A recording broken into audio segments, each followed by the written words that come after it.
My name's Nick, and welcome to my channel where I like to talk about scary stuff. We are well into the summer season, so I think it's time we talk about our favorite summer horror movies. This is my top 10 list of personal favorites. I'm sure it will not line up with yours, so you leave your top 10s in the comments. You will see shortly that I happen to have a thing for small town 4th of July shenanigans. Probably should have made this video at the beginning of July. Whoops. I've been working on several summer-themed top 10 lists behind the scenes because I know if I tell you that I'm working on a project, I'll never get around to making it, but I was recently asked for some summer horror movie recommendations, and I have to say that if you do not see your personal favorite in this top 10, well, I am also working on videos on the best aquatic horror, road trip horror, vacation horror. Hell, I'm even gonna do a video on the best thrillers that take place on boats, just because there are enough movies to talk about. So for this video, I'm kind of talking about The Leftovers, movies that are kind of just like set during summertime and for me bring the summer vibes. Okay, one of them is a straight up teen thriller, but I also have the bad movie recommendation at the end, so it totally balances out. I like to have fun here and I invite you to come along and have fun as well. If you're new to this channel and this video is your speed and you would like to see more, well, consider subscribing, because like I said, I got a lot more of this coming. I'm just trying to figure out what's going on. I know they shut down all the roads going into Clarity. Now I'm flying over the water here and, well, there's just dead fish everywhere. Number 10 is The Bay, a found footage sci-fi horror about a small town in Maryland experiencing an ecological disaster during their 4th of July celebration. Something in the water spreads an infection that tears through the townspeople in vicious fashion. After the last year we've had, I understand this movie may be a little too soon for some of you, but for anyone who is interested, I would say go in as blind as possible. What I like about it is that it's an ensemble piece, and we follow these random different groups of individuals all experiencing this chaos in a different way, and every scenario feels real. The entire movie feels real. I mean, not like it actually happened, but it feels like something that could happen. And as far as it being a found footage or a mockumentary, like, it's one of the rare ones that feels like what would actually come out of cobbling together different video clips and home movies and security cam footage. I'm here for more eco horror, and if you're interested in checking it out yourself, right now The Bay is on HBO Max. Hey, we got a situation over the 911 call center, and the system's about to go down. We're just overloaded with calls.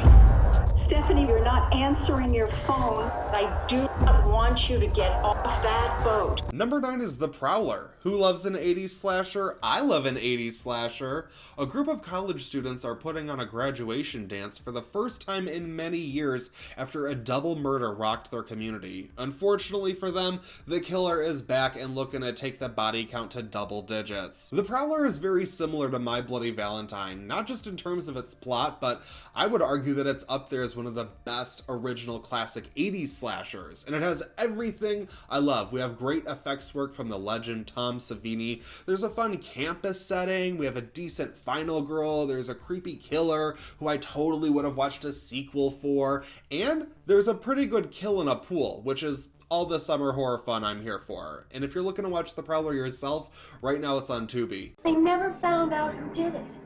But it had to be someone in town, someone who knew that she was called Rose. And Mark, that guy still might be around here.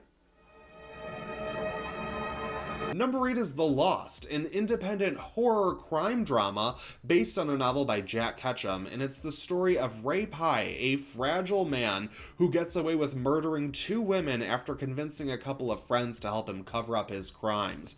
4 years later, Ray finds himself growing out of the role of small-town motel manager. With a detective closing in on him and a new love interest challenging his manhood, Ray is set to snap once again, and it's only a matter of time. The Lost is one of those underseen gems that no one talks about, so I'm assuming I'm the only one that likes it. But I really do like this movie. I remember back before it came out, or when it was hitting the festival circuit, it was definitely the talk of the horror community, and I waited so long to watch this movie that I actually read the book by Jack Ketchum, and now, as a true crime fan, I realize this is totally a take on the Pied Piper of Tucson. I was seriously in the middle of listening to an episode of My Favorite Murder, and I was like, that's The Lost! It's a very low-budget, mid-2000s film that may look too cringe for some of you to actually place your own human eyes on, but if you can get into it, I know it's slow. It's a slow ride and it will feel like a drama for most of the movie, but it leads to a devastating conclusion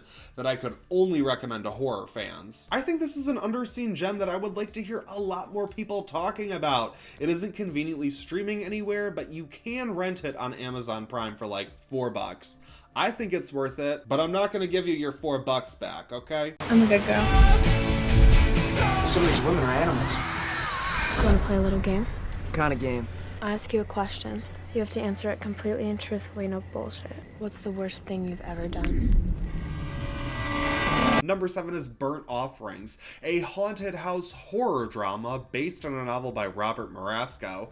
In it, a family moves into a massive historical house for the summer. As a series of strange events unfolds, the family finds themselves slowly turning on each other. While this came out in the 1970s during the heyday of classic supernatural horror, Burnt Offerings is so unlike its contemporaries. And I know a lot of you will say, yeah, it's the boring one. Not a lot happens in this movie until like the last minute, and I still think it's great. 1970s glowy cinematography aside, this is a fantastic exploration of a family devolving by way of haunted house. And we get another scary pool, this time a scary wave pool. Also, I don't feel like we have a lot of summer-themed supernatural horror, so this is for you haunted house fans. Whether you haven't seen it in forever or you haven't seen it at all, definitely check out Burnt Offerings while it's on Shudder. They thought it was the answer to their dreams, but it was the beginning of a nightmare.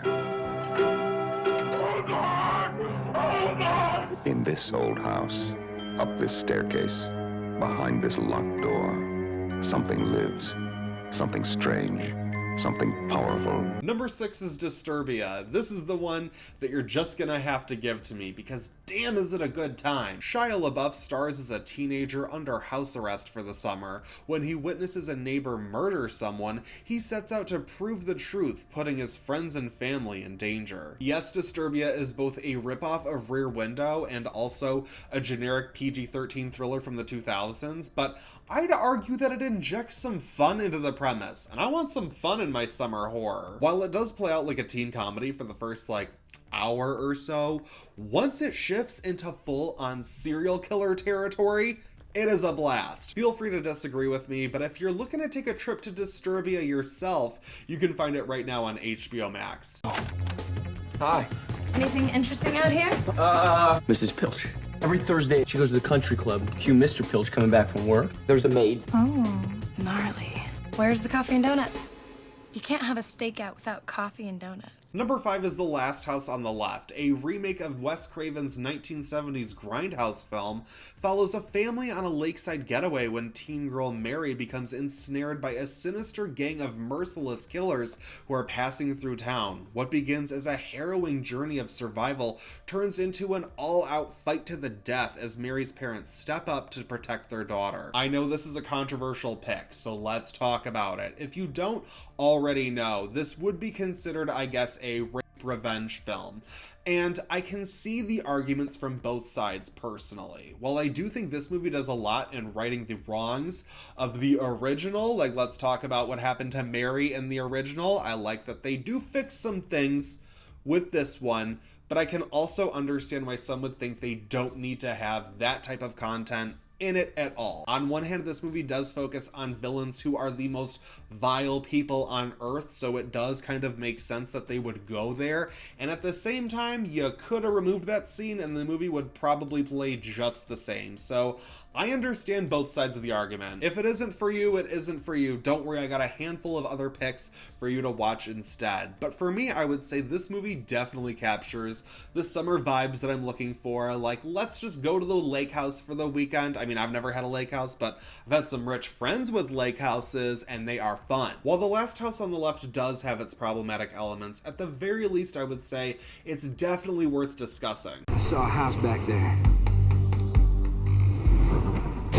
Despite our car trouble, we're actually pretty lucky today. Seeing your house, only one problem. Our daughter won't have the car back till tomorrow morning. Number 4 is The Return of the Living Dead. Back to the fun with one of the best 80s gems ever. The Return of the Living Dead is a spiritual sequel to Night of the Living Dead, in which a group of young people become witness to a zombie uprising while partying at the local cemetery.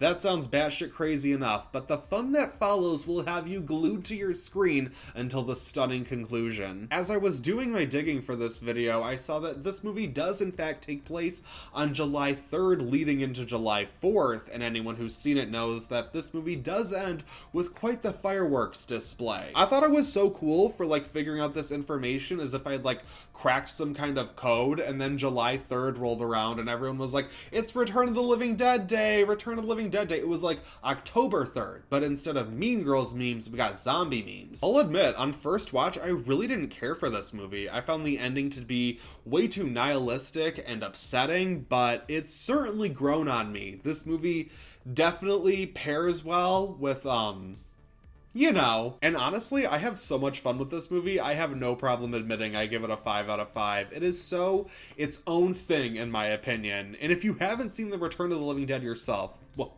you should fix that immediately while it's on HBO Max. You're welcome.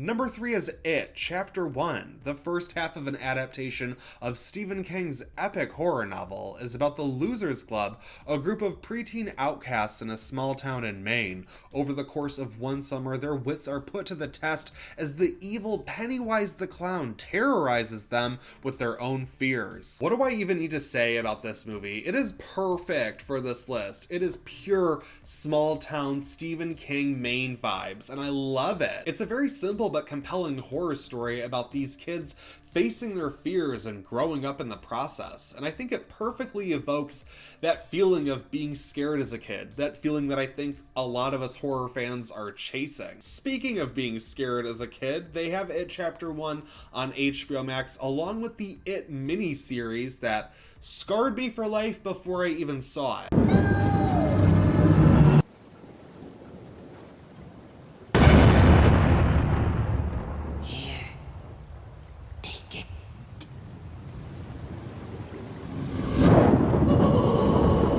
Number 2 is I Know What You Did Last Summer, my all-time favorite 4th of July slasher. This 90s teen scream is about a group of friends who accidentally run over a man late at night. Trying to protect themselves, they dump the body in the ocean, hoping to move on with their lives. But 1 year later, they find someone knows their secret, and they're out for revenge. What they thought would be a new beginning. Toast to us. Is becoming a dead end. He's after me too. I got a letter. I got run over. Helen gets her hair chopped off.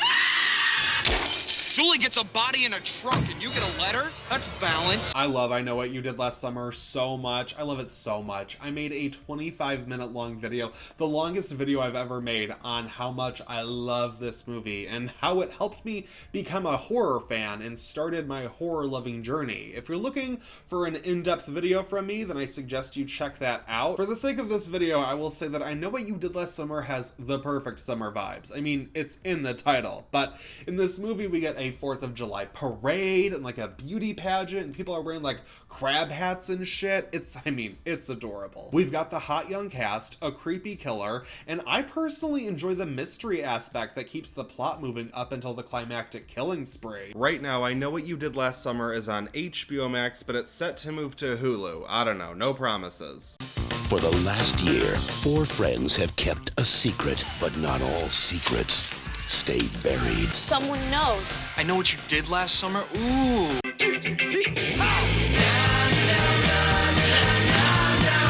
Hello?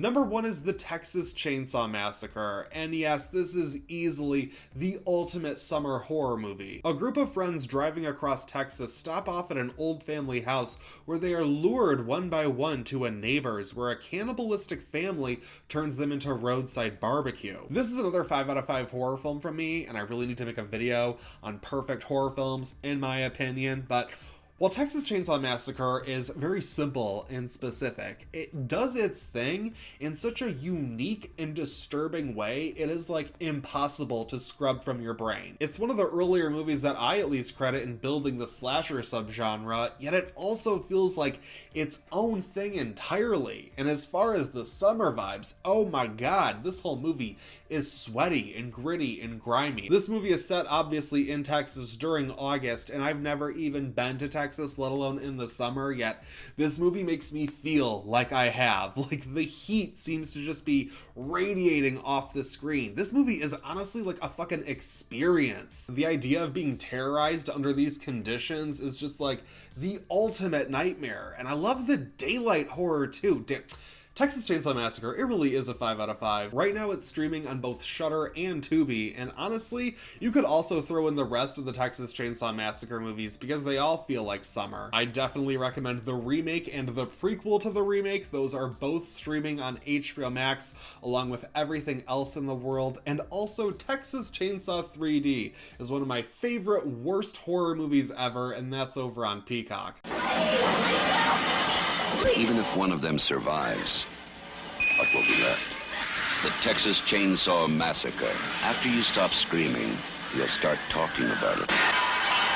No, we are not done yet, because generally when I make these top 10 videos, I like to include a bad movie recommendation. And of course, if we're talking summer horror, we gotta talk about Uncle Sam. This 90s slasher follows a soldier downed in combat who returns to his sleepy hometown to do murders as the 4th of July celebration draws near. What can I say? I'm easily entertained by a 4th of July slasher. This movie is definitely not the best, but it is very impressive in the so bad it's good department. I mean, this movie is mostly about this little kid who is obsessed with his dead uncle and giving everyone else shit for not dying in combat, which is hilarious. It's exactly what you want out of this category, isn't it? No surprise here, Uncle Sam is streaming on Tubi. Where else would it be? Now, Uncle Sam has a contract on America. Draft dodgers, watch out. Someone's been killed. Tax cheaters, beware. Thank you so much for watching this video. I greatly appreciate it as always. Like I said at the beginning, I am cooking up a bunch more of these lists to share some personal favorites to hopefully spark some fun conversation about our favorite horror movies. We'll talk about it, we'll get there, but you let me know, what are you looking forward to? Vacation horror, road trip horror, boat thrillers? It's happening. Let me know in the comments what are your favorites and what other summer horror movies you love.